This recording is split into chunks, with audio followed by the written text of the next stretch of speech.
이각경이었습니다.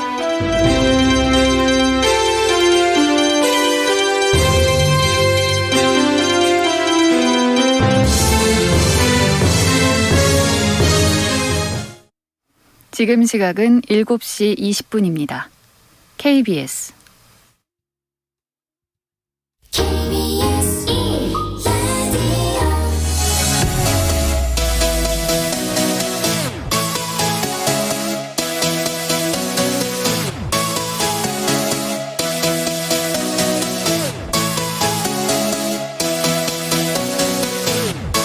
KBS 열린 토론.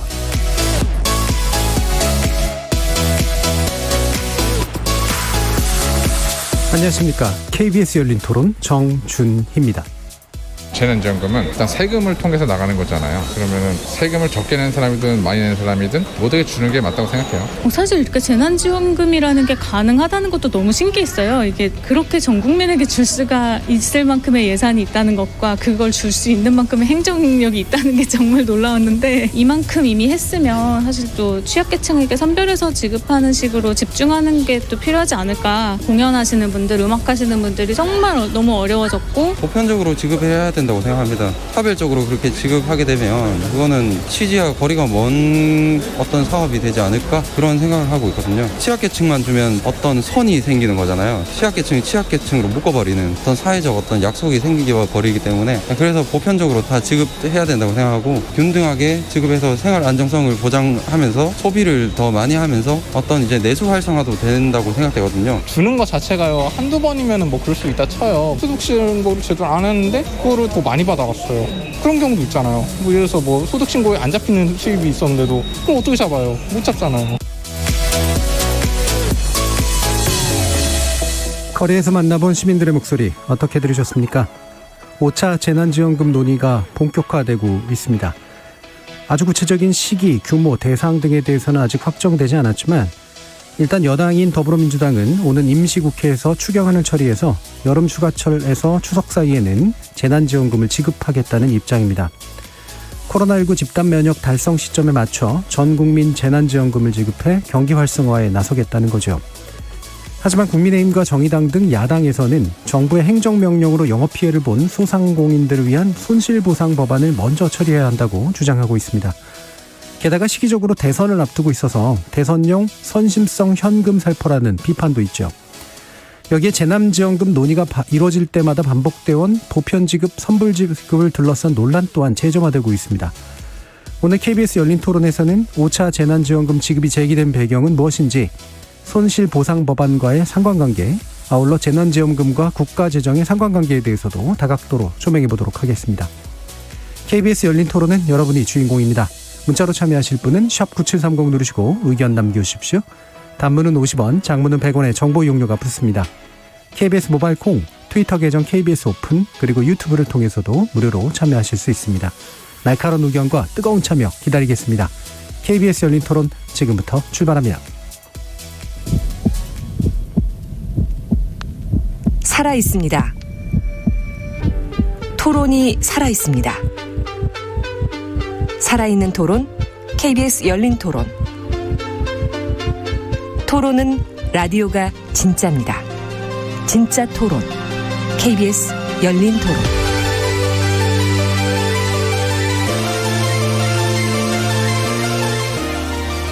오늘 논의를 위해 네 분의 전문가 모셨는데요. 먼저 여야의 대표적인 경제통 의원이십니다. 더불어민주당 이용우 의원 나오셨습니다. 예, 안녕하세요. 이용우입니다. 그리고 국민의힘 윤창현 의원 나오셨습니다. 예, 안녕하십니까. 자, 그리고 또 두 분의 경제 전문가, 민생 전문가 모셨는데요. 숙명여대 신세돈 명예교수 나오셨습니다. 네, 반갑습니다. 민생경제연구소 안진걸 소장 함께하셨습니다. 네, 안녕하십니까. 자, 지금 전국민 재난지원금 지급이라고 하는 이제 논의가 진행되고 있는데, 이 5차 지급 필요성에 대해서 어떻게 생각하시는지 먼저 간단히 의견을 듣고 그다음에 구체적인 쟁점 들어가도록 하겠습니다. 먼저 이용훈 의원님 말씀 들어볼까요? 5차 재난지원금은 반드시 지급해야 된 시점에 와 있는 상황이라고 보고 있습니다. 예, 반드시 지급해야 된다. 예. 예, 그리고 만약 이야기면 형식은 여러 가지를 섞어야 되는데요. 예. 전국민 재난지원 보편 지급도 있고요. 또한 소상공인을 위한 영업손실보상의 성격의 금액과 그리고 그 동안에 또 임대료라든지 어려운 부분에서 긴급 금융 지원까지 포괄해서 섞어서 줘야 된다고 생각합니다. 예, 알겠습니다. 자, 그럼 윤창현 의원님 말씀 드리겠습니다. 예, 필요성에 대해서는 뭐 공감을 합니다. 네. 예, 어떻게 주느냐의 문제고 또 사실 이게 참 아까 그 좋은 말씀들 많이 그 시민들께서 주셨는데 그런 그 재원이라든가 또는 어떻게 나눠주냐 방법 이런 게 이제 상당히 어려운 거지 크게 보면은 좀 필요하다라는 생각은 들고요. 다만 이제 하나만 좀 말씀드리고 싶은 거는 지난번에 그 재난지원금 전 국민한테 드렸을 때 예. 그때 그 KDI에서 분석한 걸 보니까 그 받은 돈의 대부분을 원래 쓰려고 했던 데다 쓰셨어요. 국민들께서. 예. 원래 안 받아도 쓸 거를 받으니까 거기다 써가지고서 추가로 쓴 돈은 한 20%밖에 안 됩니다. 0.2 정도. 그래서 이렇게 전 국민께 골고루 나눠드릴 때 겉으로는 굉장히 좋아 보이는데 경제 효과가 조금 좀 예. 아쉽습니다. 그래서 이런 부분을 좀 우리가 감안을 해서 이런 그 방법에 대한 논의 이런 거를 좀 많이 좀 해봐야 되지 않느냐 그런 예. 생각이 듭니다. 방법론의 문제가 더 중요하다. 예. 예, 신세동 교수님 말씀 들어보죠. 그 주냐 마냐 어떻게 주냐 마냐를 따지기 전에 코로나가 피해가 얼마나 큰 건지에 대한 정량적인 분석이 있어야 된다. 네. 그러면 코로나 때문에 피해가 얼마가 왔는가? 2019년도 성장률이 2%였어요. 2020년 성장률이 마이너스 1이었어요. 네. 그러면 성장률이 3% 떨어진 거죠. 예. 3% 떨어진 것을 우리 국가의 GDP로 따지면 2,000조니까 GDP로만 60조가 사라진 거예요. 그러면 GDP 부가가치로 60조가 사라졌으면 매출로는 그것의 4배 정도 되는 240조의 충격이 온 거예요. 예.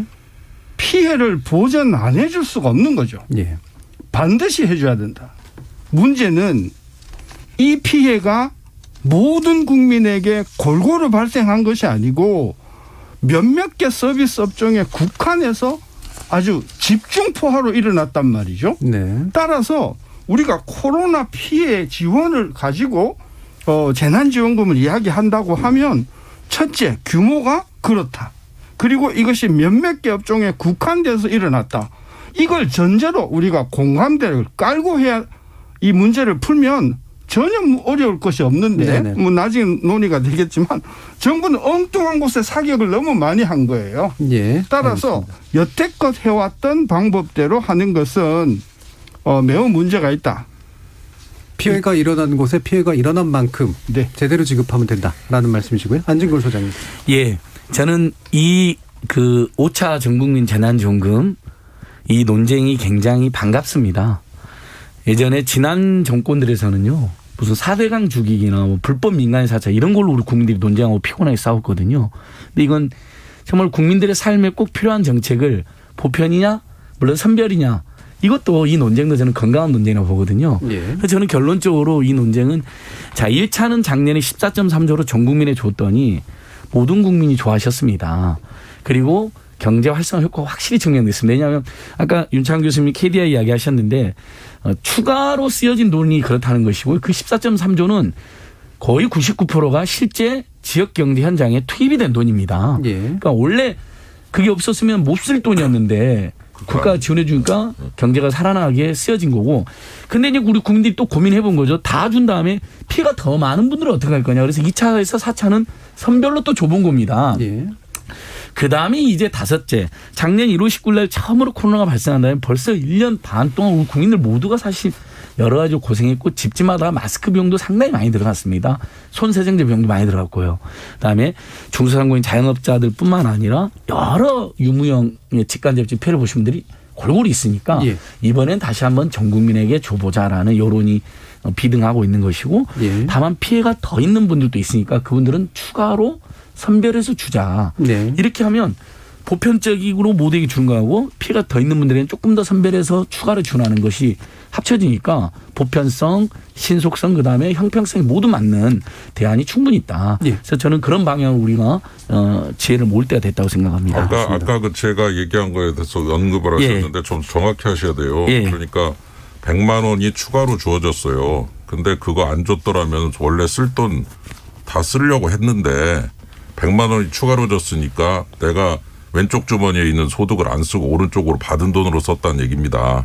그게 80만 원쯤 되고 예. 추가로 쓴 건 20만 원이니까 기본적으로 이 돈을 다 소비한 건 맞아요. 준 거를. 근데 이거 안 줬어도 쓸 돈이 있었다는 거죠. 거기서. 자, 그러니까 그 부분은 이제 부분을 좀 정확히 해야 아니 된다. 뭐 임 교수님 말씀 맞는데 저는 예. 그 해석도 좀 달리하는 게 그렇게 100만 원을 쓰려고 하셨던 것을 쓴 부분도 있지만 그러니까 사실 경제전면 불투명해서 안 썼을 수도 있는 돈도 있는 거거든요. 자, 그 부분은 예. 뒤에서 쟁점 토론을 예, 좀 더 하도록 맞습니다. 하고요. 예. 예, 앞에서 너무 강하게 붙으면 아무리 논쟁이 좋더라도 아니 윤창 교수님하고 저는 항상 합리적으로 잘 대화해온 사이입니다. 사실 이제 궁금한 게 그 쓸돈이라고 하는 걸 어떻게 그럼 계량하느냐라는 문제까지도 소비를 그 부분까지만 뒤에서 아마 얘기를 나눌 수 있을 것 같고요.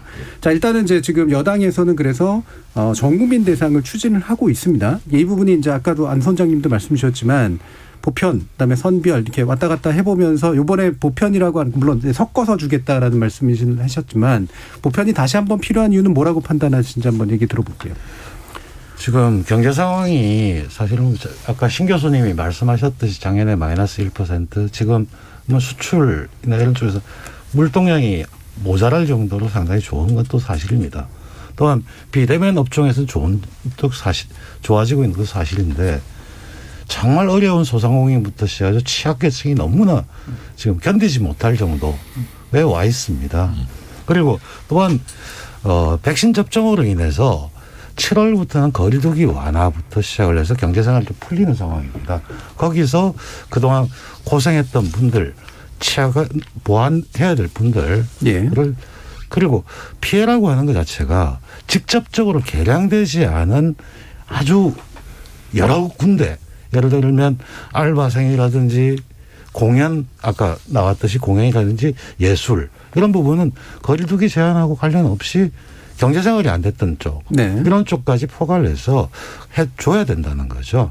그런 의미에서 본다면 지금에 있어서 전 국민을 대상으로 하고 또한 손실보상이 있었던 취약한 쪽은 더 추가적인 것들이 같이 가야 된다는 겁니다. 예. 지금 이제 그러면서 야당에서 그 우선순위를 손실보상 쪽에 두어야 된다라고 하는 게 지금 여당에서 어쨌든 같이 가자 쪽이고 야당에서는 이거를 순서대로 가자 쪽인가요? 아니면 어떻습니까?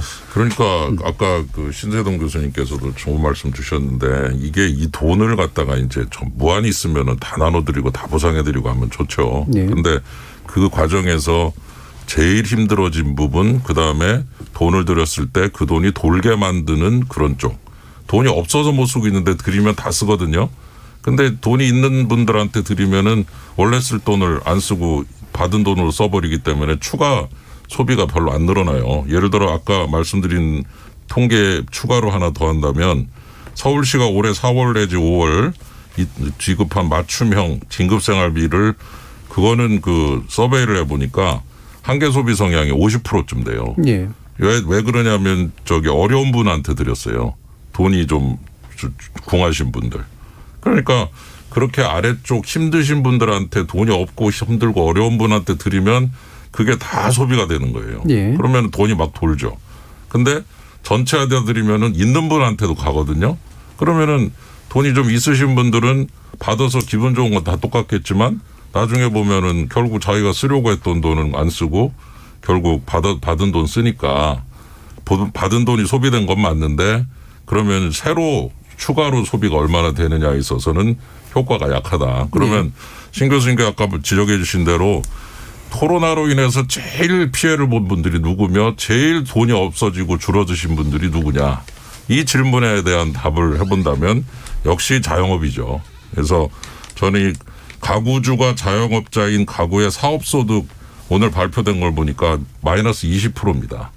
그래서 자영업자가 가구주인 가구의 사업소득, 이전 소득 말고 그게 마이너스 20%라는 건 이분들이 얼마나 장사가 힘들어졌는지 알 수가 있다는 면에서 그렇게 많이 줄어들고 힘들어진 분들한테 드리면 그 플러스 효과가 훨씬 높고 플러스 그 돈이 도는 그 부분도 굉장히 더 잘 돌게 된다.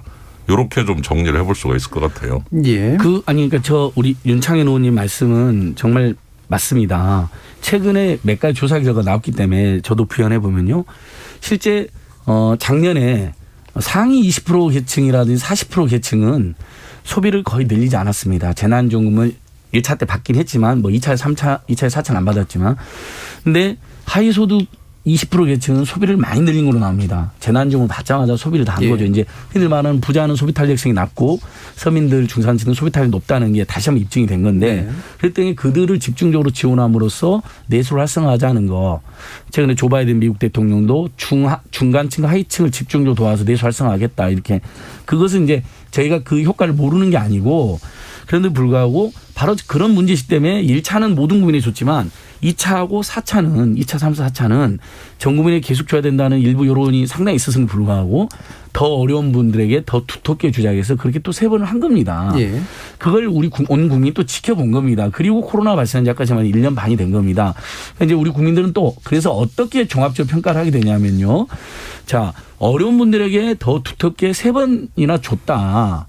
근데 그거 하다 보니까 끊임없이 사각지대나 더 어려운 데도 빠진 분들도 발생하게 되고 그다음에 내가 부자이고 세금도 많이 내는데 나는 계속 번번이 빠지는 문제도 또 있는 것 같고 사실 이 코로나라는 게 보편적으로 모두가 피해를 입었는데 고통을 겪었는데 다 방역 지침에 다 협조했고 근데 2차에서 4차까지도 그렇게 했는데 또 한 번 5차 1년 6개월에 되는 지금에 와서도 또 우리를 배제한다는 것이냐라는 상당히 많은 국민들의 불만과 비판도 제기됩니다. 그 여론은 한 절반 정도 나타나고 있는 거라. 예. 전체 여론조사는 좀 이따 최근에 발표됐으니까 우리 국민께서 아실 텐데요. 거기에다가 내수를 활성화하기 위해서 하위계층에 집중적으로 지원하는 것들이 2차에 4차 하긴 했는데 주로 피해 계층에게 드렸잖아요. 그다음에 보니까 이분들이 소비를 늘린 것보다는 임대료라든지 밀린 물품된 같은 데 쓰는데 대부분 쓰셨습니다. 그러니까 국민 경제 전반의 소비 활성화에 보다는 꼭 써야 본인들이 내야 될 임대료라든지 이런 일종의 소비로 이어지는 비용보다 매몰 비용으로 다 쓰신 거죠. 예. 고정 비용으로. 그래서 내수 활성 효과도 1차보다 떨어진다라는 지적을 받는 겁니다. 알겠습니다. 그렇다면 지금쯤은 그러니까 저는 선별 지원의 효과가 분명히 있다고 생각하고 일리가 있습니다. 근데 이번은 전체적으로 보편적으로 지원을 하고 거기다 피해가 더 있는 분들은 추가로 지원해 주는 걸 병행하자는 것이죠. 예, 알겠습니다. 자, 신세동 교수님 의견까지 듣고요. 좀 더 구체적으로 해볼게요. 그 코로나로 인해서 가장 타격을 받은 부류는 두 부류입니다. 한 부류는 아까 우리 윤창현 의원이 말씀하신 대로 소규모 중소 자영업자들이 굉장히 그 피해를 많이 입었습니다. 예. 또 무시 못할 사람들이 누구냐 하면은 사업주가 어려워지니까 근로시간을 줄여라 또는 좀 일시적으로 일을 하지 마라 라고 해서 사실상 준실업 상태로 빠진 근로자들도 몇백만 명입니다. 예. 따라서 이 얼마 되지도 않아는 이 정부의 어떤 그런 그 재난지원금을 이 두 부류에 몰아줘도 부족하다. 제가 비교를 해봤어요. 우리나라가 1차, 2차, 3차, 4차, 5차까지 나왔는데 이걸 통해서 중소기업에게만 지원한 돈이 11조입니다. 전체 지원금액은 50조인데 50조를 GDP의 비율을 내니까 2.7%예요. 근데 미국은 작년 이후에 GDP의 20%에 해당되는 재난지원금을 줬고요. 독일은 GDP의 10%에 해당되는 돈을 재난지원금으로 썼어요. 그러면 미국은 20%, 독일은 10%인데 우리는 2%밖에 안 되잖아요.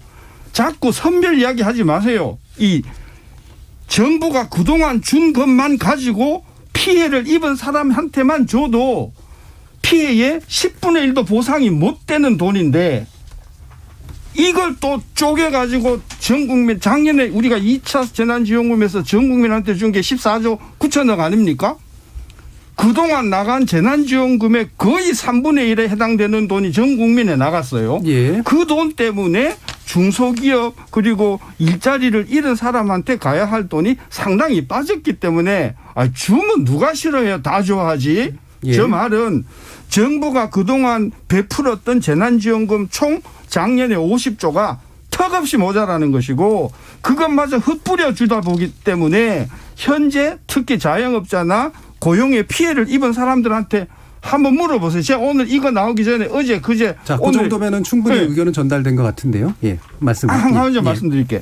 자영업자 제가 4군데 물어봤는데 4군데 중에서 3군데가 100만 원 받았다 했고요. 한 군데는 매출 규모가 너무 크다고 단돈 1원 한 푼도 안 줬는데 그분이 작년 1년 동안에 본 소득 손실만 해도 4천만 원 정도의 소득 손실을 봤다는 거예요. 그러니까 지금 자영업자 600만 명들은요. 지금 정부가 이야기하는 5차 재난지원금 아니라 10차 재난지원금까지 나와봤자 우리한테는 아무 보탬이 되지 않는다는 예. 원성을 가지고 있어요. 알겠습니다. 예, 그 원성과 함께 화가 나신 건 이해가 하는데요. 근데 네. 다시 한번 좀 다운시켜서 좀 더 논쟁을 좀 해봤으면 좋겠는데 지금 손실 보상에 관련된 논의는 이제 국회에서 진행 중이잖아요. 아까 이제 이용 의원님께서 손실을 직접 보고 있는 데들 외에도 사실은 숨겨진 데들이 되게 많다 이런 표현을 해주셨는데 뭐 그 부분에 대한 고민은 다 같이 하고 계시는데 요 손실 보상 요 체계 안에 그게 포함이 좀 된 겁니까 아닙니까 어떻습니까?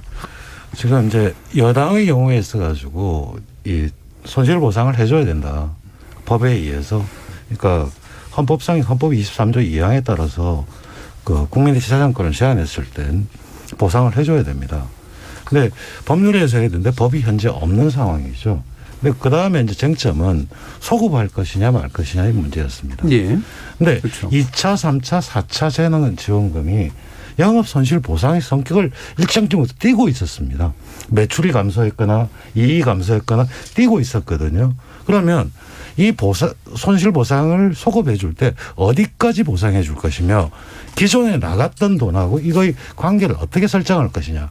아까 신 교수님 말씀하셨듯이 매출액이 높아서 실제로 손실을 봤는데 지원을 못 받는 경우 이런 것들이 보면 선별을 할 때 기준을 어떻게 하느냐에 따라 달라지는데 우리나라 재정당국이 전 국민의 재정을 다 파악할 수가 있느냐. 현재 면세점 이하에 있는 사람도 있고요.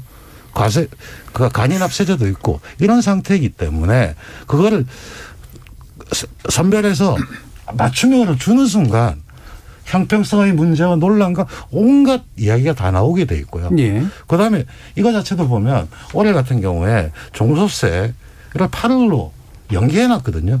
8월로 연기해놨기 때문에 그걸 보고 작년하고 비교해서 얼만큼 줄었느냐 말았느냐 이런 걸 계산해서 주려고 하면 이미 내년으로 가요. 그거는.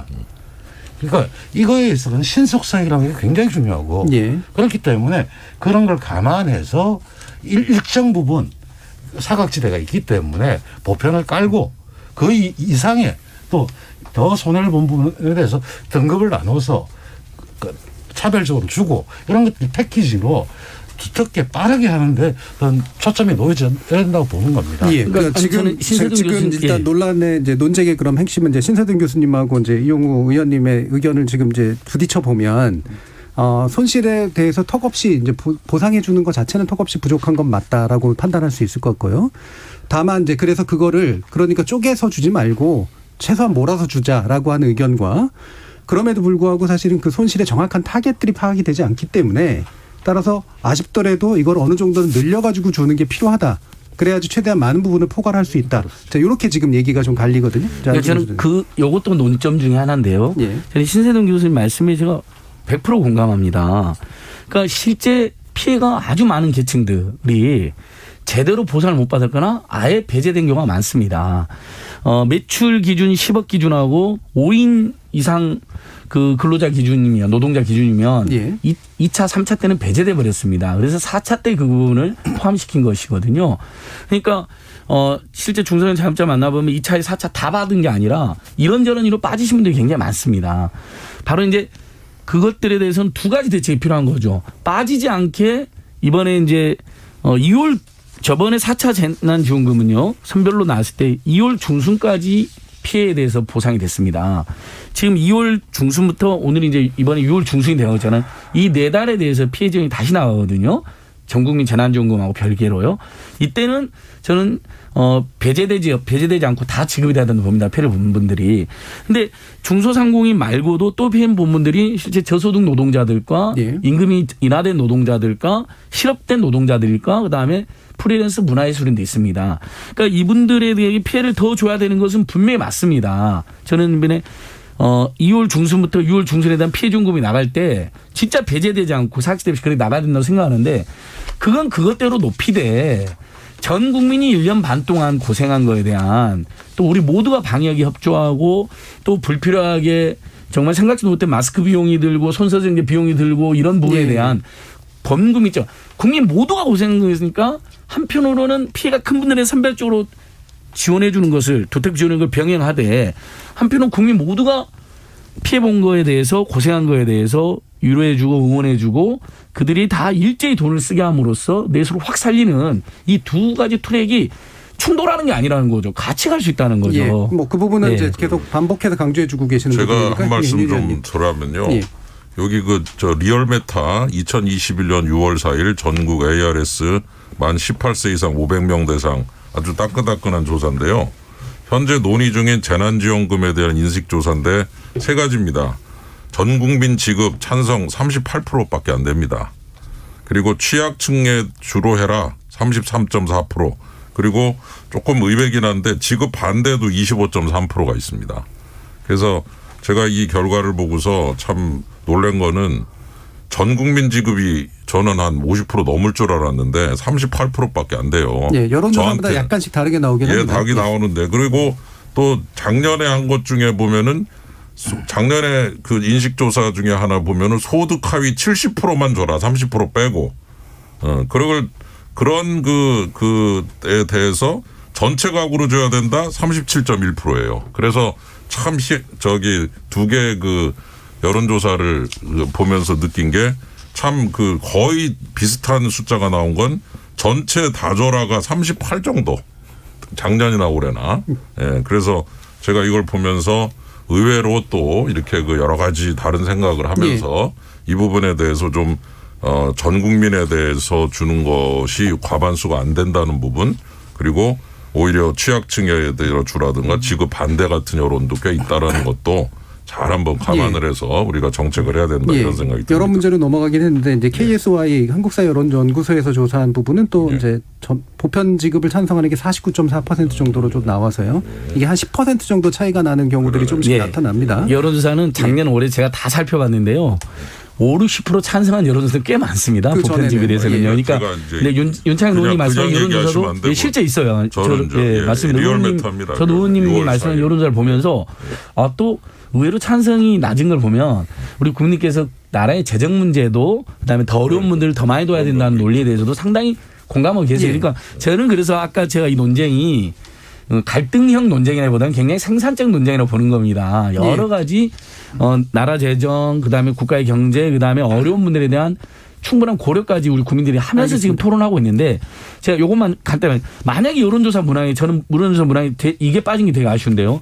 전 국민에게는 보편적인 지원을 해주고 더 어려운 분들은 선별적으로 추가로 지원해 주는 것에 대해서 찬성하냐 물어보면요. 그걸 병행하냐. 저는 압도적인 다수가 찬성할 거라고 봅니다. 자, 그 부분은 뭐 실제로 조사는 해보진 않았어요.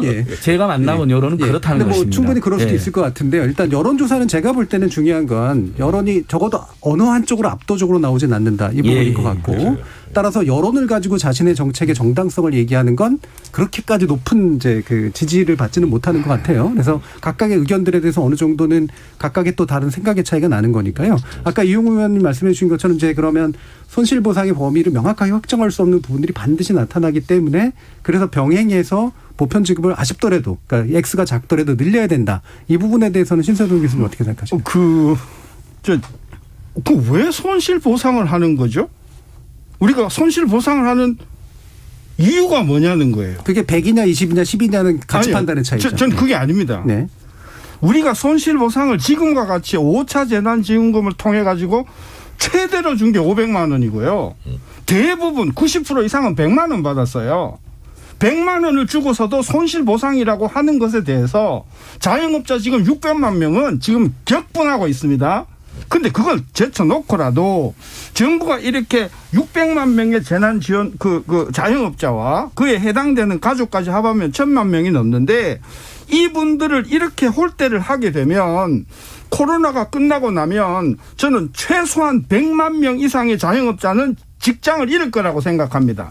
그러면 이 가족까지 합하면 200만 그리고 아까 그 코로나 때문에 직장을 잃거나 근로 기반을 잃은 사람까지 합하면은 이게 거의 1,000만 명이 넘는 사람들이 코로나 난민이 되는 거예요. 이 코로나 난민이 앞으로 두고 한국 사회에 부담이 될 거니 그렇게 되기 전에 예방주사 차원에서 확실한 1차 접종, 2차 접종, 3차 접종을 해서 이분들이 쓰러지게 않게 해주기 위해서 손실보상을 하는 건데 저는 아까 이용우 의원님 되게 섭섭한 게 뭐냐면 지금 코로나 때문에 거의 빈사 상태에 간지 1년이 넘었고요. 대부분이 지금 융자를 가지고 버티고 있는 분들인데 손실보상이라는 이야기를 꺼내놓고서도 소급이냐? 이것은 소급이 아니에요. 왜? 이게 지금 진행형입니다. 작년 3월서부터 시작되어서 계속되는 진행인데 알겠습니다. 이게 어떻게 이게 소급이냐. 저는 그래서 소급 가지고 자꾸 발뺌을 하려고 하지 말고 민주당이 정말로 대한민국의 서민을 위하는 정당이라고 하면 독일과 같이 GDP의 10%는 안 된다고 하더라도 최소한 5% 현재의 2배 정도는 생각을 하고 저는 자영업자와 근로시간의 단축으로 소득을 잃은 분들에게 집중해 줘야 되는데 그 부분은 충분히 강조해 주셨으니까요. 네네네. 자, 윤 의원님 그러면 잠깐 거쳐서 다시 이용우 의원님 갈 텐데 지금 이제 신서준 교수님 강조하신 건 이건 뭐 X로 얘기하면 이건 너무 미미한 숫자다. 그러니까 최대한 많이 줘야 되고 소급 같은 것까지 얘기할 부분이 아니다. 이 소급 논쟁에 대해서는 이미 정리가 좀 되셨나요? 어떻습니까? 그거는 이제 지금 간단한 문제는 아닙니다. 네. 아니 소급해야 된다. 뭐 어려운 분들을 확실하게 도와드려야 된다는 그 기본 원칙에 대해서 아주 100% 찬성인데 저희들이 그 약자와의 동행이라고 해서 이제 그 위원회가 있고 우리 김미애 의원께서 위원장이신데 여기에서 소상공인 자영업자 민원을 쭉 한번 접수를 한 게 있어요.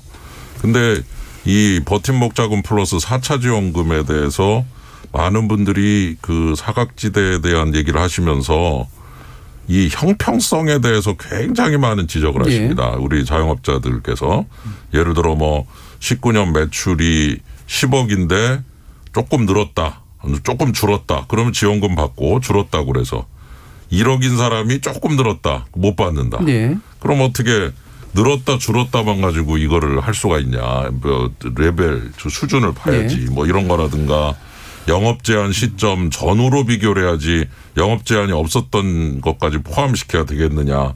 이렇게 또 말씀하시는 분도 계시고. 자, 그러니까 이게 범위가 되게 불명확하잖아요. 아니, 그래서 이제 제가 이제 그 원칙에 대해서 100% 동의를 하면서 그러면서 우리가 꼭 생각해야 될 것이 힘들고 어려운 분 도와드리는데 그분들에게 최대한 맞춤형으로 도와드려야 되는 면. 근데 그 맞춤형을 어느 정도까지 맞춤형을 만들 수 있느냐. 이 부분에 대해서 까딱 잘못하면은 이 자영업 하시는 분들이 그냥 그 형평성 때문에 막 억울해 하시는 거예요. 그래서 저는 지금 이 원칙을 가지고 잘 집행하는 방법을 개발하되 우리나라 행정력이 좋지 않습니까?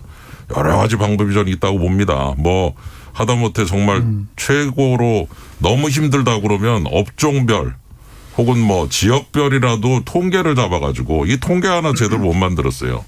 업종별, 산업별, 지역별 그런 통계를 만들어서 최대한 그 통계를 토대로 해서 100%는 아니어도 90% 80% 수준의 보상이 이루어지게 그래서 어느 업종이시고 어느 지역이시고 어느 산업이시고 하는 거를 잘 이렇게 카테고리를 만들어서 거기에 맞는 숫자를 제공하는 거죠. 그러면 이제 받으실 때 조금은 미흡해도 그래도 통계 근거에서 준다니 내가 이거는 인정하겠다라고 하시면서 받아야 이게 이제 진짜로 국민들의 마음도 위로해드리면서 효과도 나타난다. 이런 거를 굉장히 그 신경을 써야 될 부분이고 저는 이 부분에 좀 행정력을 상당히 집중시켜야 된다 이렇게 보고 있습니다. 방금 그 얘기해 주신 그 부분이 그래서 굉장히 중요한 쟁점인데 이를테면은 우리가 원칙적으로 보면은 엄청나게 많은 손해를 보거나 거의 회생 불능 상태에 빠진 분들에게 회생이 가능하도록 지원해 주는 게 필요하다라는 부분에 대해서는 다들 동의하실 텐데 문제는 그 선을 어떻게 잡느냐라는 문제잖아요.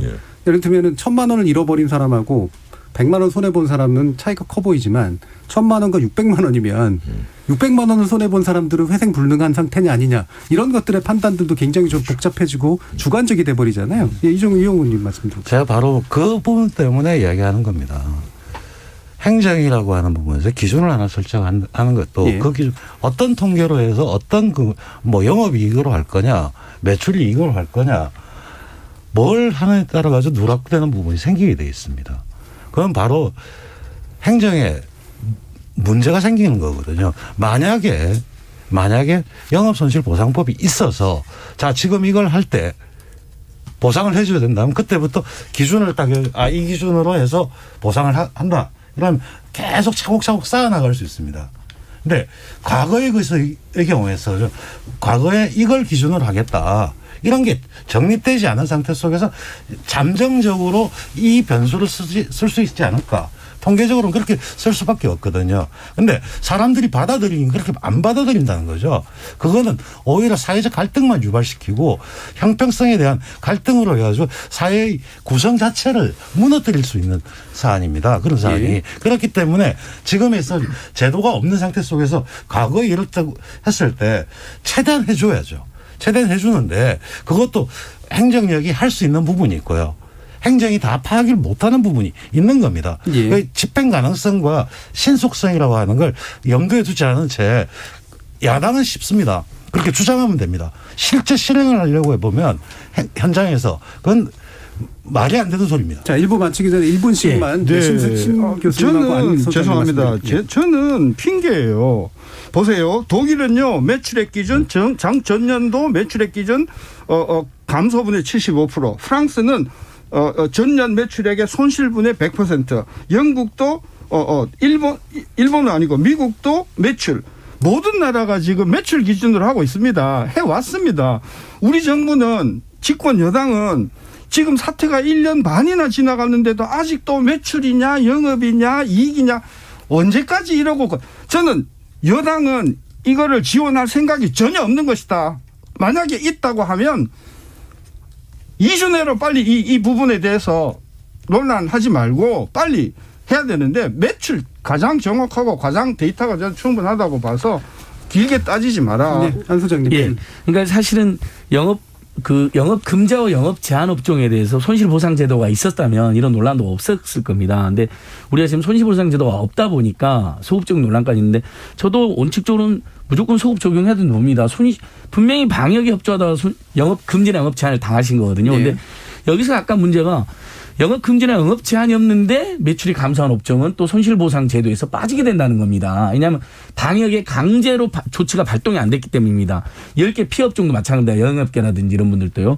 그래서 결국은 저는 신생교수 문제의식이 100% 동하는 게 최대한 그분들을 두텁게 더 많이 줘야 됩니다. 과감하게. 소급 정도 해야 된다고 생각해요. 저는 그러면 정부 여당이 잘못됐다고 생각하는데 근데 어떻게 해도 사각지대가 발생하고 또 누락되는 사람이 발생하고 기준을 충족하지 못한 사람이 발생하게 되어 있고 그다음에 이 피해를 많이 본 계층 외에 온 국민이 모두 이 코로나19는 1년 반 동안 답답해 피해를 그 부분은 입었기 때문에 강조해 주셨기 때문에 예. 그걸 병행하면 되는데 왜 자꾸 선별이냐 보편이냐 둘 중에 하나만 하려고 하냐는 것이죠. 저희 문제의식은요. 자, 지금 많은 분들께서 이제 상대방의 의견에 원칙적으로 동의한다, 100% 동의한다 말씀해 주셨지만 짧다 좀 한 75%뭐 하나 정도 되는 것 같습니다. 예, 좀 아쉬운 부분이 있다는 겁니다. 알겠습니다. 자, 청취자 의견들도 많이 들어와서요. 한번 들어보고 가겠습니다. 정의진 문자캐스터. 네, 청취자 여러분이 보내주신 문자 소개해드리겠습니다. 김재현님, 선별 지급이 제대로 된 선별이 아닙니다. 주변에 사업자 내놓고 지원금 받는 사람들이 있어요. 전 국민에게 지급하는 게 맞다고 생각해요. 부동산 세수도 많이 거쳤고 국민들이 낸 세금 공평하게 받는 게 맞다고 봅니다. 5033님, 1차나 5차, 2, 3, 4차 재난지원금 상황은 같은데 정부 여당의 입장만 바뀌었습니다. 큰 선거, 대선을 앞두고 있기 때문이 아닐까요? 2580님, 5차는 전 국민에게 지급돼야 합니다. 코로나19로 인해 피해보지 않은 국민이 얼마나 되겠습니까? 대선 운운하는 것은 변명입니다. 말로만 국민 찾지 마십시오. 돈 필요한 국민이 훨씬 많습니다. 윤소정님, 부익부 빈익빈이 심해진 지금 코로나가 아니어도 힘든 사람이나 또 코로나 때문에 더 힘들어진 사람한테 선별 지급해야 한다고 봅니다. K8187-75069님, 카페나 음식점이 행정명령으로 문 닫아서 선별 지원한다지만 커피콩을 납품하는 업체는 선별 지원에서 제외됐습니다. 음식점 재료 납품 업체도 마찬가지고요. 선별이 제대로 되는지는 여전히 의문입니다. 반데라스님, 선별 지급 말고 보편 지급합시다. 선별의 기준과 방법으로 인한 혼란만 가중됩니다. 7575님, 퍼주기 정책은 부작용이 더 많다고 봅니다. 나라 빚을 먼저 생각하고 다음 정권에 부담을 주는 것도 생각해야 합니다. 자영업자나 소상공인 지원책은 피해를 면밀하게 조사한 다음 선별적으로 지급해야 합니다. 1989님, 전 나주농민이자 소상공인입니다. 1차 지원금 나왔을 때 큰 비용이라 못 사던 농기계 샀어요. 주변 사람들도 보면 사는 지역에서 소비 활동이 컸습니다. KDI 조사는 안 맞는다고 생각합니다. 0042님, 전국민 지원 때 저를 비롯한 주변 모두가 즐거웠습니다. 수치로만 볼 문제가 아닙니다 해주셨고요. 2470님, 공무원이나 대기업 근로자들은 받는 임금만으로도 충분히 먹고 삽니다. 반면 자영업자나 중소기업 근로자들은 더 어려워졌습니다. 보편 지급으로 낭비하지 말고 어려운 계층에 더 많이 지원해줘야 합니다. 9912님, 선별이 정확하게 되지도 않고 몇 차례 지원에서도 사각지대가 많았다는 걸 알 수 있었습니다. 그리고 쓸 돈을 아껴서 안 쓰는 가정도 많습니다. 전 국민 지급으로 좀 더 편하게 돈을 쓸 수 있게 해야 합니다라고 보내주셨네요. 네, KBS 열린 토론. 이 시간은 영상으로도 생중계되고 있습니다. 유튜브에 들어가셔서 KBS 일라디오 또는 KBS 열린 토론을 검색하시면 지금 바로 토론하는 모습 영상으로 보실 수 있습니다. 지금 방송을 듣고 계신 청취자 모두가 시민 농객입니다. 계속해서 청취자 여러분들의 날카로운 시선과 의견 보내주세요. 지금까지 문자캐스터 정희진이었습니다. 토론이 세상을 바꿀 수는 없습니다. 하지만 토론 없이 바꿀 수 있는 세상은 어디에도 없습니다.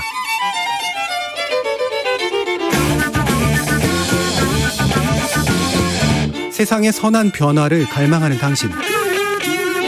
정답이 아니라 질문의 힘을 믿는 당신. 우리 KBS 열린 토론에서 만납시다.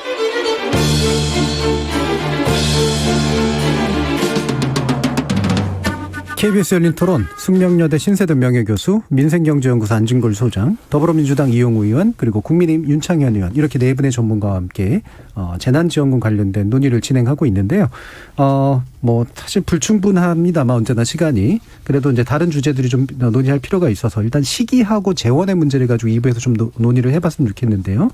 일단 여당에서는 이제 여름 휴가철을 하고 추석 사이에서 이제 재난지원금을 들여서 뭔가 이렇게 경기지적 효과까지도 확실히 좀 생각해보자라고 하는 그런 입장이신데, 이 부분에 대해서 혹시 윤창현 의원님은 뭐 다른 생각이 있습니까? 어떻습니까? 글쎄요, 지금 전 국민에게 드리겠다라고 그걸 고집을 한다면 이제 그런 그 시기를 잡을 수도 있겠습니다만, 예. 그러나 또 이 자영업자께 들게 주로 드리겠다, 소급 적용 더 해서 확실하게 아까 신 교수님께서 말씀하신 대로 확실하게 좀 드리겠다. 이렇게 나가면은 휴가철 전에 드려야죠.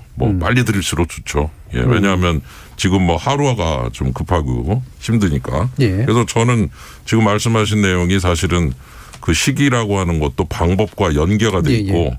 그 방법을 어떻게 만드느냐, 어떤 정도로 이거를 섞느냐에 따라서는 빨리 좀 할 수 있는 쪽으로 가는 게 좋겠다. 예. 그런 의미에서 저는 빨리 가는 쪽과 함께 그 방법도 좀 이 어려운 분들께 좀 최대한 집중을 하는 방법으로 가는 게 지금으로선 제일 낫지 않겠는가. 예, 그런 조합이 최선이다. 예, 그렇게 보고 있습니다. 저는 윤 의원님 말씀하신 게 논리적 모순이라고 봐요. 빠르게 하려면 매출액도 이번 달 매달 매출액 보고하는 게 아니잖아요. 작년께 있지 않습니까? 지금 코로나 시작한 지가 지금 하루 이틀 된 게 아닌데. 한 다음에 1년이 넘었어요. 작년 4차 지원금하고 그 이후의 것을 따져야 되는 상황에서 몇 달짜리 매출액을 하면서 신속하게 하자는 계산하다고 시간 다 보냅니다. 그런 방법은 논리적인 모순점이 있는 거예요.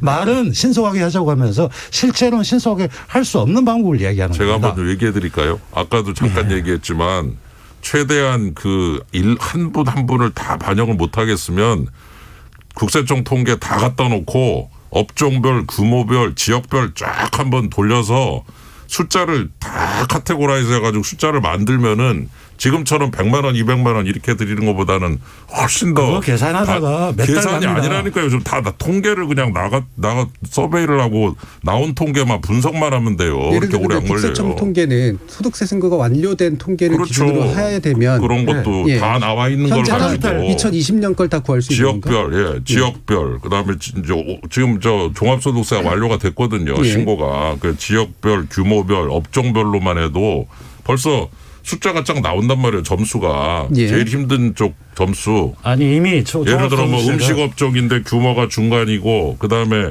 저 마포에 있다. 그러면 점수가 딱 나오는 거예요. 거기서. 예. 그러면 그 정도로 카테고라이즈를 했을 때 그래도 마포에 계시는 그분이 내 점수가 몇 점이기 때문에 거기에 비례해서 얼마를 받는다 그럴 때 그게 정부한테 고마운 마음이 좀 있을 거 아닙니까? 네네. 그나마 최대한 자신의 상황을 정부가 고려를 해준 거 아닙니까? 알겠습니다. 점수를 반영해가지고. 예, 근데 그 부분은 그런 전달이 점수 됐어요. 없이 하니까 이제 이런 불만들이 예. 나오는 거예요. 점수를 점수화가 매기라는 가능하다. 거예요. 예. 이용 의원님. 저는 현실적으로 불가능합니다. 현재 통계 자체를 사전적으로 그렇게 카테고라이징을 해놓지 않은 상태 속에서 국세통계는 뭐에 그렇게 나와 있지 아니, 않죠. 그러니까 최대한 그런 아니, 그러니까 점수를 최대한 한다고 매겨보라는 하더라도 거예요. 정확하지 않으면 예. 그거에 따른 차이점이 아니, 발생하는 그러니까 거죠. 손실 점수를 예. 매겨보라는 거예요. 손실 저는 점수. 국세청의 능력에 정말 감탄을 했는데요. 2달 전에 이제 그 작은 어떤 부동산 거래를 우리 어머님이 하셨는데 딱 2달 뒤에 그 국세청에서 전화가 오더라고요. 직접. 증여에 해당되지 않는가? 그러니 증여가 아니라는 사실을 증빙해라. 2달도 안 돼서 오더라고요. 국세청이 엄청난 통계를 가지고 있습니다. 저는 우리 집권 여당에서는 정말 이게 지원할 생각이 없구나 하는 생각을 오늘도 제가 확실히 깨닫게 됐는데요. 일단 먼저 주세요. 먼저 주시고 그리고 지금 주는 것에 최소한 4배는 주세요. 그리고 뿌리지 마시고 집중해서 주세요. 그러지 않으면 코로나로 인한 경제적 사망자가 최소한 100만 명에서 많이 잡으면 500만 명의 코로나 경제적인 사망자가 나온다. 예, 일단 카테고리 가능하다. 아니, 예. 그래서 사실은 저도 중기부 관계자 이 문제로 많이 토론했습니다. 예. 우리 애청자들께서도 1차 때하고 2차 또 다르고 2차 때와 3차 또 다르고 3차 때와 4차 또 달랐습니다. 보편이나 선별만이나 달라진 게 아니고요. 중소상공인들이 보기에 2차, 3차, 4차 때마다 중기부나 국세청 행정이 발전했습니다. 매출 감소가 중요한 기준이었기 때문에 그걸 어떻게 산정을 했냐면요. 부가세 종합소득 신용카드 사용 내역 다 산정한 겁니다. 그러니까 굉장히 진척된 통계가 있습니다. 근데 그렇게 해도 예를 들면 처음에 토의가 제대로 우리가 워낙 급박한 상황이다 보니까 매출이 감소했는데도 5인 이상 사업장은 소상공인 법에 5인 미만으로 되어 있으니까 또 빠지는 그런 문제가 있었습니다. 또 10억 이상은 또 빠지는 문제가 있었습니다. 매출이 감소가 잡혔는데도. 그러니까 우리가 이런 기준을 잡는데 2차 때, 3차 때, 4차 때 사회적 논쟁을 계속 거치면서 하나씩 보완된 겁니다. 그다음에 3차 때까지는 중소상공인만 받았습니다. 4차 때 비로소 여행업계 등 피해 업종이 일부 들어간 겁니다. 전세버스 기사도 처음으로 들어간 겁니다. 그러니까 점점 보완돼서 왔는데 제가 신선 교수님 주장에 공감하는 것은 좀 더 정부 여당이 과감하게 사각지대 발생할 수 있으니까 윤창현 의원님도 말씀하셨죠. 아예 그냥 포괄적으로 상당히 많은 중소상공인과 프리랜서와 문화예술인을 다 포괄해서 상당히 큰 금액을 주고 그다음에 그렇게 피해가 본 분들에게 불만을 최소화하고 방해 협조를 해줬고 실제 피해가 있었으니까 그다음에 이제 5차나 6차 때쯤에 전 국민에 주는 걸 병행했어야 되는 건데 예. 그런 면에서 2차에서 4차에서는 보완은 됐지만 사각지대라든지 준 금액이 너무 작아서 끊임없는 불만과 비판을 받은 겁니다. 오늘 이 순간에도 중소상공인 단체들이 사각지대 발생했다고 글을 올렸습니다. 예. 4차 재난지원금에서 몇십만 명이 지금 40만 명이 넘게 이의신청을 했다는 겁니다. 못 받아가지고. 예. 그러니까 그건 못 받은 거잖아요. 그러니까 저는 이제 5차 지금 논쟁할 때 그런 피해를 많이 본 분들을 두텁게 빠짐없이 지원하는 걸 반드시 하자는 거예요. 저는 그걸 반대하는 게 아니고 더 피해를 본 분들한테 더 두텁게 지원해 주는 게 왜 저희가 반대하겠습니까? 근데 그 외에 우리 국민 모두가 본 피해가 분명히 있다는 겁니다. 예, 그 부분은 계속해서 반복된 그러니까 얘기니까요. 예. 그것을 병행해서 정치권이 결단을 하자는 겁니다. 예, 알겠습니다. 시기 관련해서는 확실히 방법하고의 연계성에 대해서는 뭐 그 방법이 뭐냐에 대해서는 이제 논쟁이 있지만 적어도 방법과 연계해서 속도를 조절해야 된다라는 부분에 대해서는 대체로 형식적으로는 동일한 것 같습니다. 더 들어가서 물론 할 필요가 있겠습니다만 사실 다른 쟁점들이 또 있는데요. 이게 이제 재원 문제잖아요. 추경 형식이 될 것이냐, 뭐 국세를 쓸 것이냐, 예산 항목 조정할 것이냐 여러 가지 부분들이 있는데 아까 이제 신세동 교수님 같은 경우에 이제 4배까지도 이제 줘야 된다라고 얘기를 해주셨는데 그 기본적인 어떤 원칙에는 동의하시지만 이런 양을 늘리는 문제라든가 이런 거에 대해서는 야당도 동의하시는지 잘 모르겠습니다. 필요하면 얼마든지 할 수 있다고 저는 생각이 들어요. 다만 이제 예를 들어 이번에 이제 세수가 늘어났잖아요. 예. 네, 잘 아시는 대로. 그래서 세수가 지금 1에서 4월까지 오늘 통계를 보니까 4월까지 세수가 32조 7천억, 한 33조 증가로 나오네요. 그래서 이 세수 정도를 가지고서 이제 한번 마련해 보자라고 생각을 하는 건 같은데 이제 문제는 이제 이 세수 증가분이 그러면 2, 4분기 계속해서 상반기, 하반기까지 유지가 될 거냐. 사실 이 중에 한 17조는 일회성입니다. 예. 그래서 계속해서 증가할 것 같지 않고 1월에서 4월까지만 증가한 액수도 있어요. 그래서 이런 차원에서 볼 때 이런 재원을 마련하는 데 있어서 세수 증가분을 전부 다 써버리는 거 한 33조 예. 조금 좀 걱정이 됩니다. 그래서 여러 가지 좀 고려할 건 많지만은 큰 그림으로 볼 때 세수 증가분의 한 80% 정도 예. 요 정도 써가지고서 한번 이 대책을 마련하는 것은 어떨까 그런 생각을 좀 해봅니다. 그렇게 국세의 이제 한 80% 정도, 그러니까 세수 증가분의 80%를 4월까지니까요. 예, 추경의 형식으로 이제 어쨌든 통과를 시키는 데는 동의하신다는 말씀이시죠. 그런 정도면 좋을 것 같다는 생각이 이용 듭니다. 의원님. 좀 더 계산을 해봐야 될 것 같은데요. 네. 뭐 여기 일회성 경비 17조라고 하시는데 그건 아닌 것 같고요. 한 더 올라왔어요. 10조 남짓. 그다음에 지금 여기서 늘어난 것들 보면 부가가치세 그리고 법인세 늘어났거든요. 법인세 늘어난 거 지금 경기 효과들이 상당히 있습니다. 수출 기업 같은 경우에. 작년에 좀 나빴어요. 네, 그러니까 더 늘어날 수도 있는 여지가 있고요. 양도소득세, 부동산 거래 장애에 많이 있었던 것들 이런 것들이 있었습니다. 그리고 지금도 그 추이는 큰 변화가 없다고 보기 때문에 좀 더 세수 들어올 것 같습니다. 그랬을 때 경직성 경비 지자체한테 그 비례적으로 돌려줘야 될 경비를 빼고도 최소한 한 30조 이상 좀 더 필요하다면 아까 뭐 신세동 교수님도 그랬고 그 윤창현 두텁게 많이 저희는 하고 싶습니다. 그런데 재정당국으로서의 그 여당으로서의 책임 국가 재정을 보는 데 있어가지고 그럼 같이 고려할 수밖에 없고요. 예. 기재부의 반대가 여전히 좀 있죠. 기재부도 추경 편성에 대해서는 이미 동의를 했고 과연 어느 정도 사이즈가 적합할 거냐 그리고 어떻게 더 두텁게 할 거냐의 문제로 접근하는 거기 때문에 저는 크게 무리가 따르지 않는다고 봅니다. 우리는. 예. 신서준 교수님. 네. 그 1차, 2차, 3차, 4차 그다음에 금년 1차까지 총 5번의 추경에서 정부가 지출을 늘려잡은 게 67조인데 그중에서 중소기업하고 그 민생에 들어간 돈을 제가 다 합해 보니까 한 30조예요. 그러니까 정부가 재정 지출을 추경해서 늘린 것 중에 실제로 중소기업하고 민생 고용에 들어간 돈은 절반밖에 안 되거든요. 그러니까 딴 데 쓰지 말고 요 중소기업하고 민생만 몰아서 줬으면 2배로 더 줄 수 있었고 여태껏 준 것이 부족하니 그걸 더블로 하면 4배 정도까지 줄 수 있는 거 아니냐. 그렇게 하면 GDP의 한 5% 정도가 이게 지원이 되는 거니까 몰아서 주고 2배로 늘리면 몰아서 2배로 늘고 2배로 늘려서 또 2배로 느니까 지금 중소기업들이 그 자영업자들이 받았던 최대 500만 원에서 전 한 2천만 원까지는 충분히 받을 수 있는 여지가 있다. 저는 그래서 빨리 이분들을 살려야 된다. 그리고 제가 언성을 되게 높였던 것은 지금 현장의 분위기를 제가 생생하게 전달하기 위해서 일단은 높였던 것이고요. 민생경제연구소세요. 그렇습니다. 신 교수님 고맙습니다. 그래서 지금 정부 여당도 제가 파악해보니까 이번에 2월 말부터 6월 말까지 4달치 피해 지원이 지금 논의되고 있잖아요. 전국민 재난지원금과 별개로 병행하는 거로 1,000만 원 안팎까지 고려한다는 겁니다. 근데 신 교수님은 거기서 2천만 원까지 올리자니까 그럼 이제 그만큼 재원제 마련에 이제 이슈가 있는 건데 예. 저도 뭐 2천만 원 올린 게 찬성입니다. 왜냐하면 중소상공인들이 피해가 제일 큽니다. 그건 분명하거든요. 그리고 2차에서 3차, 2차에 4차 재난지원을 받았지만 실제 임대료도 다 못 줬습니다. 그건 뭐 동네에서 그냥 여쭤보면 금방 파기됩니다. 뭐 통계도 그렇지만요. 근데 현재 올해 이제 세수가 더 거칠 것으로 전망되는 게 4분의 1분기면 19조가 더 거쳤고 연말까지 가면 한 30조 안팎이 되지 않을까. 계속 법인세, 양도세 계속 다 늘어나니까요. 그러면 이 30조를 저는 일단 3조 플러스 알파를 우리가 쓸 수 있는데 작년에 1차 재난금 줄 때 14.3조를 썼습니다. 온 국민에게 줄 때요.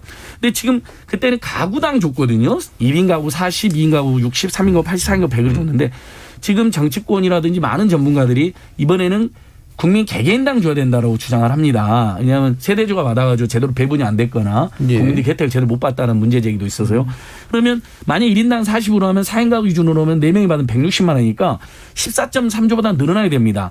그리고 또 어떤 논리가 있냐면 작년에는 피해 초기에 14.3조였는데 지금 1년 6개월 동안 피해가 누적됐기 때문에 고통이 더 줘야 된다는 논리도 있습니다.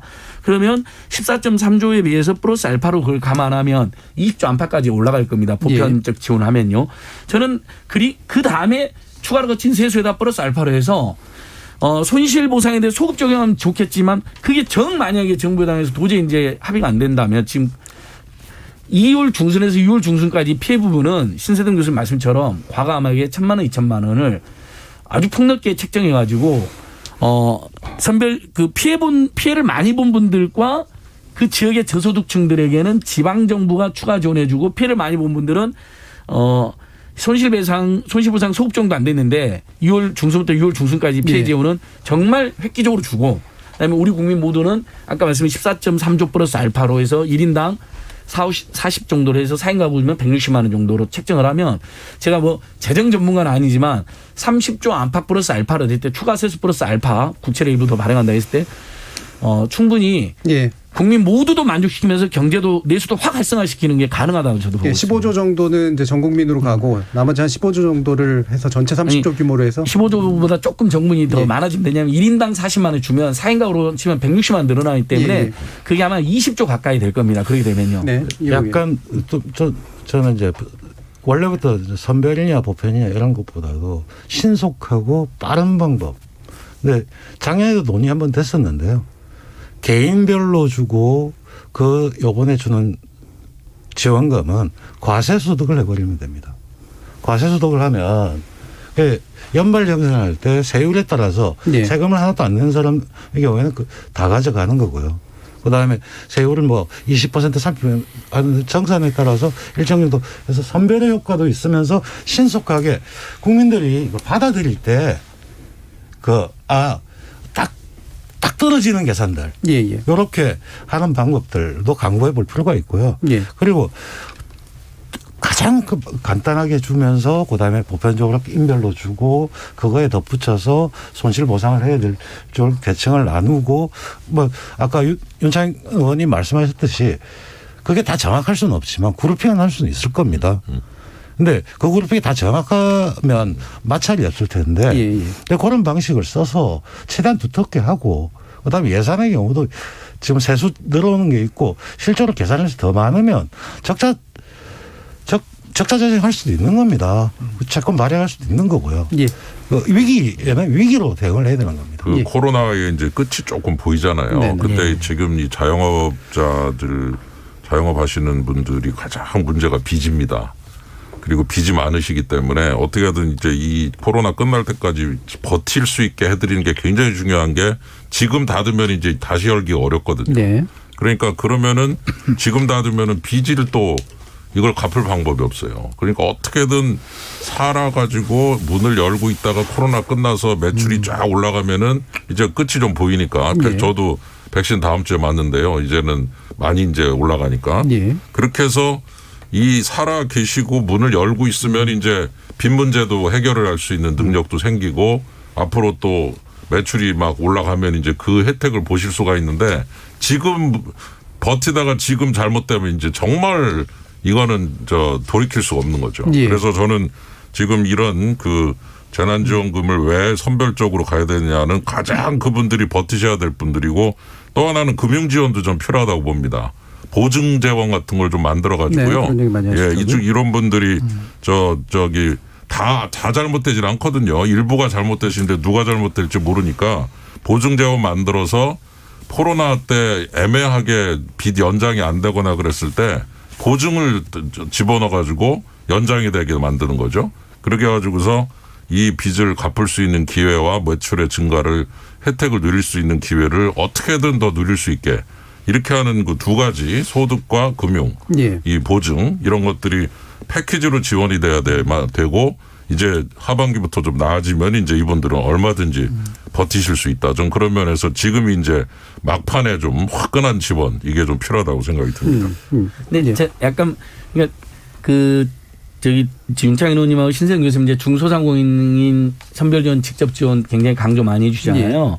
근데 중소상공인 단체들 제가 직접 만나는 단체들은요 두 분의 저 말씀에 공감하면서 플러스 알파로 반드시 이걸 이야기한다니까요. 소비 진작을 해달라. 예. 예.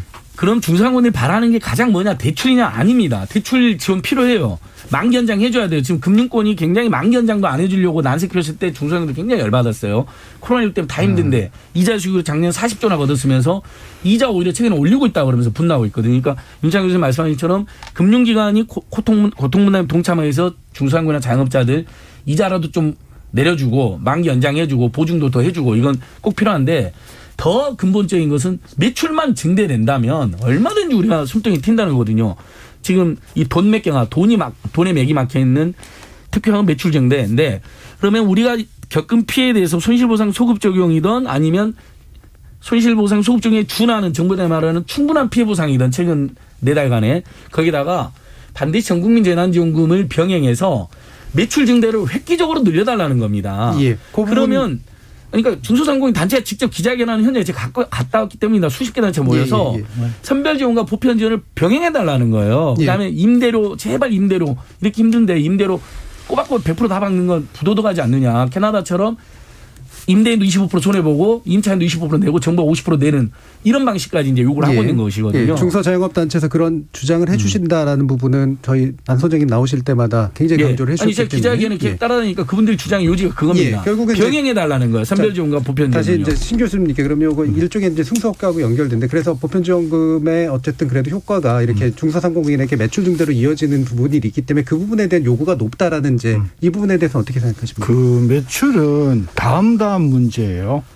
그러니까 이 코로나 우리가 재난지원의 1차 목적은 아까도 이야기했잖아요. 100만 명 이상이 넘는 자영업자와 500만 명에 가까운 근로소득에 심각한 손상을 입은 분들이 경제적인 말하자면 사망자가 되지 않도록 해주는 것이 첫 번째 목적이다. 저는 그래서 2천만 원을 지급하고 100만 명에게 지급하면 20조예요. 그다음에 소득을 500만 원까지 보장해주고 600만 명을 대상으로 하면 30조입니다. 요 두 쪽만 해도 한 50조면 되거든요. 여태껏 쓴 돈 정도면 이거 되는 거예요. 아까 뭐 누구는 주고 누구는 안 주고 이거 따진다고 했는데 그 왜 그러냐 하면은 얼마 되지도 않은 돈을 누구는 주고 누구는 안 주고 하기 때문에 그런데 제가 만약에 디자인을 해서 우리가 이야기하는 돈은 1, 200이 아니고 2천만 원을 주는 거기 때문에 이런 원칙이다라고 하면 아무도 저는 누구는 주고 누구는 안 주고 저는 따지지 않을 것이다라고 봐서 앞으로 이게 추진되는 이러한 그 지원은 너무 찔끔찔끔 땜질 방식으로 하지 말고 여당이 좀 화끈한 통큰 저는 그런 기계를 보여주지 않으면 앞으로 집권하기가 매우 힘들 것이다. 네, 지금까지 보면은 이제 각자의 주장의 포인트들이 여러 번 이제 반복해서 이제 끝낼 때가 된 것 같습니다. 네. 저희 3562님께서 작년부터 지금까지 재난지원금 지급에 대해 계속 토론했고 들어봤는데 국민 모두에게 만족 주는 방법 없는 것 같습니다. 문제는 경제를 빨리 제자리로 돌려놓는 것입니다. 전 국민 지급으로 소비 진작하고 상위소득자 세금 다시 징수했으면 좋겠습니다. 라는 의견도 주셨네요.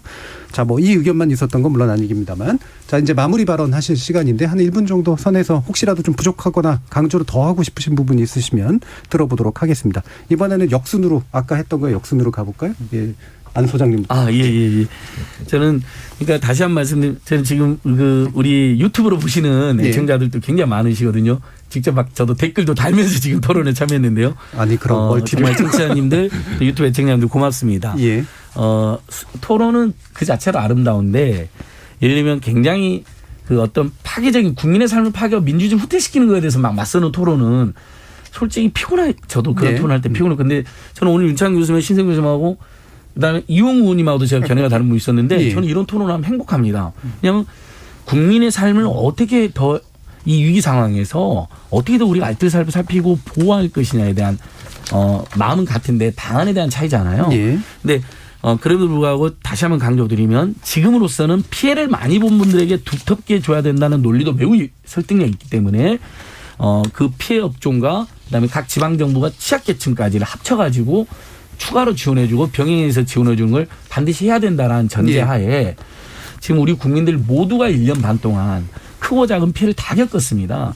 전혀 피해가 없다고 하는 분들도 있지만 왜 피해가 없습니까? 아무리 매출이 증대된 분들이라도 다 방역 지침에 협조하고 불필요하게 생각도 안 했던 마스크 비용, 뭐 손세정제 비용 이런 거 위생비용 다 썼거든요. 그래서 그런 것까지 다 감안하면 우리 국민들 선별적으로 줄 때는 선별적으로 줘야 되지만 2차에 4차 그렇게 했잖아요. 알겠습니다. 이번에는 보편적으로 줄 거 주고 그다음에 1차 때보다 더 고생 많아서 조금 더 주고 그다음에 더 피해를 보신 분들과 취약계층은 지방정부와 관련 부처가 추가로 더 주고 이렇게 해서 경제도 살리고 피해계층도 살리고 알겠습니다. 국민통합도 성적 외우는 듯한 느낌이 들어서 이제 신세동 교수님께 넘기겠습니다. 네, 저는 늦었지만 마스크는 전 국민에게 저는 마스크는 프리로 공짜로 제공을 했었어야 된다고 생각하고 앞으로도 7월 1일서부터 모든 국민이 원하면 동사무소를 통해서 무료 양질의 저는 마스크를 국가가 지급하는 걸로 그것이 그나마 그래도 국민들의 고통을 돕는 길이다. 제가 아는 많은 사람들이 마스크를 돈이 너무 들어서 저것이 이렇게 빨아서 쓰는 걸로 봤거든요. 저는 마스크 빨리 무료로 줘라. 저는 그걸 간곡하게 부탁하고 싶습니다. 네, 마스크 보편 지급을 주장하셨습니다. 네, 윤창현 의원님. 예, 위로금적 성격을 가진 돈 참 좋죠. 그 받으면은 뭐 그거 안 받는 거에 비해서 절대로 나쁘지 않죠. 좋죠. 그러나 여전히 제한된 재원 누구한테 줘야 좋으냐라는 경제성과 효율성, 효과성 그거를 꼭 생각해야 된다고 봅니다. 예, 효과성을 생각해서 그래도 조금 버티기가 좋은 급여생활자나 좋은 직장 다니시는 분들은 조금만 이번엔 조금 좀 참도록 하고 역시 그 가장 그 생사의 경계에 서 있는 분들 그분들에게 아주 집중적인 그런 거를 함으로써 결국 이분들이 잘 살아 계시면은 문 열고 계시면 뭐 맛집도 많아지고요. 그리고 나중에 가서 국민의 그 부담이 오히려 줄어듭니다. 나중에 세금도 잘 내실 거고요. 네, 그런 부분을 감안하자 이렇게 말씀드리고 싶습니다. 자, 이제 이용우 의원님 말씀. 저는 오늘 토론이 굉장히 유익했던 게 일단 야당에서 굉장히 과감하게 하자는 걸 주장을 해줘서 굉장히 고맙고요. 특히 작년에 예산 심의할 때도 그랬고 계속적으로 재정 적자를 이야기하고 재정 준칙을 이야기했던 분들입니다. 그래서 그런 부분 굉장히 고맙고요. 그리고 일치되는 게 있었습니다. 긴급 구제금융. 그죠? 몇 달 동안이라도 돈이 나가기 전까지 무이자로 보정을 해서 이걸 깔딱 고비를 넘겨야 되는 거. 그다음에 저는 신속하게 줘야 된다는 거. 그리고 마찰이 적게 줘야 된다는 거. 그리고 어려운 쪽을 더 두텁게 해야 된다는 거. 그 견해는 거의 많은 부분이 일치하고 있습니다. 근데 딱 한 가지 차이라는 부분은 저는 선별하는 과정 자체가 우리 행정력이 그렇게 안 되기 때문에 그걸 좀 프락시로 어느 정도까지 해서 주는 거고 그것이 못 미치는 부분이 있기 때문에 선별이 아닌 보편적 지급까지 같이 하고 저는 그 보편적 지급에서도 과세소득으로 해서 환수를 함으로 해가지고 선별의 취지를 또 더 살려줄 수 있는 저번에 2차 할 때 기부하라고 했잖아요. 기부하라고 하는 그 번거로운 일을 왜 국민한테 요구를 하냐. 그럴 필요 없이 자연스럽게 할 수 있는 그런 방안들. 그러니까 실행 가능성이 높은 방안을 할 수 있다는 걸 이끌어냈다는 점에서 상당히 반갑습니다. 예, 지금 유튜브로 안진걸님께서 귀한 시청과 댓글 감사한다는 댓글을 바로 직접 남겨주셨네요. 예, 토론자이면서 댓글 달았습니다. 알겠습니다. 자, 오늘 토론 네 분 함께해 주셨는데요. 안진걸 소장님, 신태동 교수님, 그리고 윤찬영 의원님, 이용우 의원님 네 분 모두 수고하셨습니다. 감사합니다. 정말 고맙습니다. 감사합니다. 보편지급, 선별지급, 재원조달 방식 그다음에 거의 매년 선거가 있는 상황에서 성금 살포냐 경기 촉진이냐 정확한 경계선 참 어렵죠. 토론의 단골 손님이 될 만한 중요한 우선순위의 문제이긴 한데요. 토론을 거칠수록 현명해지기보다는 말의 수렁 속에 또 빠지는 게 아닌가라는 우려도 듭니다. 출구는 어디에 있을까요? 혹시 구도를 좀 달리 그어보는 데 있지도 않을까 하는 생각도 해봅니다. 지금까지 KBS 열린 토론 정준이었습니다.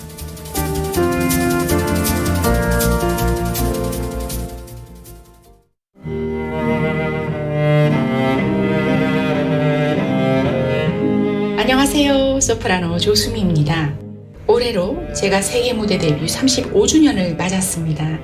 모처럼 한국에 돌아와서 여러 곳에서 리사이틀 무대를 열었는데요. 객석 간의 거리 두기를 하고 방역 수칙을 지켜가며 많은 어려움들이 있었지만 관객 여러분과 직접 만나고 제 노래를 들려드릴 수 있어서 정말 가슴 벅찬 시간들이었습니다.